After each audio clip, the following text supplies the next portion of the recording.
പരിശുദ്ധനായ ദൈവത്തിൻ്റെ തിരുനാമത്തിൽ എല്ലാവർക്കും സ്നേഹവന്ദനം.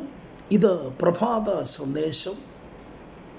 ഗതസമന ഫെലോഷിപ്പ് പ്രയർ ഗ്രൂപ്പ് മസ്കറ്റിന് വേണ്ടി പാസ്റ്റർ KP പിൻഡോ. നാം ഒരിക്കലും നമ്മുടെ മരണത്തെക്കുറിച്ചോ നമ്മുടെ ആയുസ്സിൻ്റെ ദൈർഘ്യത്തെക്കുറിച്ചോ ഒന്നും നാം വേണ്ടവണ്ണം അധികമായി കൂടുതൽ സമയമെടുത്ത് നമ്മൾ ചിന്തിക്കാറില്ല. ഇനി അഥവാ നാം ചിന്തിക്കുന്നുണ്ടെങ്കിൽ ഒരുപക്ഷെ നമ്മുടെ കണ്ണിന് മുമ്പിലോ നമ്മുടെ പ്രിയപ്പെട്ടവരോ ഒക്കെ നമ്മിൽ നിന്ന് മരണത്തോടുള്ള ബന്ധത്തിൽ വേർപെടുമ്പോൾ മാത്രമായിരിക്കാം ചില മിനിറ്റുകളെങ്കിലും ചില നിമിഷങ്ങളെങ്കിലും നമ്മൾ മരണത്തെക്കുറിച്ച് ചിന്തിക്കുന്നുണ്ട്. എന്നാലൊരു ഭക്തനെ സംബന്ധിച്ച് തൻ്റെ ആയുസ്സിനെ കുറിച്ച് ബോധവാനായിരിക്കണം എന്നത് നാം അറിഞ്ഞിരിക്കേണ്ട ഒരു സത്യം തന്നെയാണ്.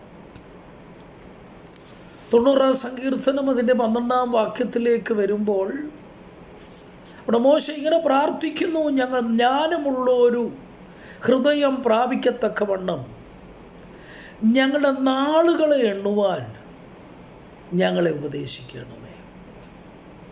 ഞങ്ങളുടെ നാളുകളെ എണ്ണുവാൻ. So teach us to number our days that we may apply our hearts unto wisdom.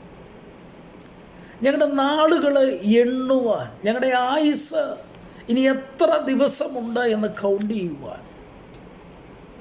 എന്തിനാണ് അങ്ങനെ പറയുവാനായി കാരണം? ഓരോ ദിവസം കഴിയും തോറും നമ്മുടെ ആയുസ് കുറഞ്ഞുകൊണ്ടിരിക്കുകയാണ്. മണിക്കൂറുകൾ, ദിവസങ്ങൾ കഴിയും തോറും നമ്മുടെ ആയുസ് കുറഞ്ഞുകൊണ്ടിരിക്കുകയാണ്. നമ്മൾ മരണത്തോട് അടുത്തുകൊണ്ടിരിക്കുകയാണ്. ഒരു ഭക്തനെ സംബന്ധിച്ച് പറഞ്ഞാൽ അവൻ ദൈവത്തോട്, ദൈവരാജ്യത്തോട്, ക്രിസ്തുവിനോട് അവൻ അടുത്തുകൊണ്ടിരിക്കുകയാണ്. ഇവിടെ ഭക്തൻ പറയുന്നു: ഞങ്ങളുടെ നാളുകളെ എണ്ണുവാൻ ഞങ്ങളെ ഉപദേശിക്കണമേ. അവിടെ 2-3 കാര്യങ്ങൾ ഓർപ്പിക്കുന്നു. 1, ജ്ഞാനമുള്ള ഒരു ഹൃദയം. 2, ഞങ്ങളുടെ നാളുകളെ എണ്ണുവാൻ ഞങ്ങളെ ഉപദേശിച്ചു തരണമേ. ഉപദേശിക്കുന്നൊരു ദൈവം. അപ്പോൾ ഇവിടെ നമുക്ക് കാണുവാൻ കഴിയുന്നത് നമ്മുടെ അന്ത്യനാള്, നമ്മുടെ മരണ ദിവസം അടുത്തുകൊണ്ടിരിക്കുന്നു. നമ്മുടെ ആയുസ് കുറഞ്ഞുകൊണ്ടിരിക്കുന്നു. ദിവസങ്ങൾ, മണിക്കൂറുകൾ നമ്മിൽ നിന്ന് കുറഞ്ഞുകൊണ്ടിരിക്കുകയാണ്. ആയുസ്സിൻ്റെ ദൈർഘ്യം കുറഞ്ഞുകൊണ്ടിരിക്കുകയാണ്. ഒരു ഭക്തനെ സംബന്ധിച്ച് പറയുമ്പോൾ അവൻ ഈ ഭൂമിയിൽ നിന്ന് മരണത്തോട് മാറ്റപ്പെട്ട് ദൈവത്തോട് അടുക്കുവാൻ അവന് മുന്നോട്ട് പൊക്കൊണ്ട് വളരെ വേഗതയിൽ ഓടിക്കൊണ്ടിരിക്കുകയാണ്. എന്താണ് എണ്ണുവാൻ പറഞ്ഞത്? നമ്മുടെ ആയുസ്സിൻ്റെ ദൈർഘ്യം കുറഞ്ഞുകൊണ്ടിരിക്കുന്ന ഒരു ചിന്ത നമ്മളിൽ വരണമെന്ന് പറയുന്നതിൻ്റെ കാര്യം എന്താണ്? നമുക്ക് കഴിഞ്ഞ സമയങ്ങൾ, ഇന്നലെ വരെയുള്ള മണിക്കൂറുകൾ നമ്മിൽ നിന്ന് നഷ്ടപ്പെട്ടു കഴിഞ്ഞു. ഇനി ഒരിക്കലും അത് നമുക്ക് തിരികെ ലഭിക്കത്തില്ല. കഴിഞ്ഞു പോയത് നമുക്കൊരിക്കലും തിരികെ ലഭിക്കത്തില്ല. ഇനി നമ്മുടെ മുമ്പിലുള്ള ദിവസങ്ങൾ, മണിക്കൂറുകൾ, മിനിറ്റുകൾ, സെക്കൻഡുകൾ, അത് ഒന്നുകൂടി എടുത്തു പറഞ്ഞാൽ ദൈവം തരുന്ന ഓരോ ദിവസവും, മിനിറ്റുകൾ, മണിക്കൂറുകൾ, സെക്കൻഡുകളാകട്ടെ, ആ ദൈവം തരുന്ന നിമിഷങ്ങൾ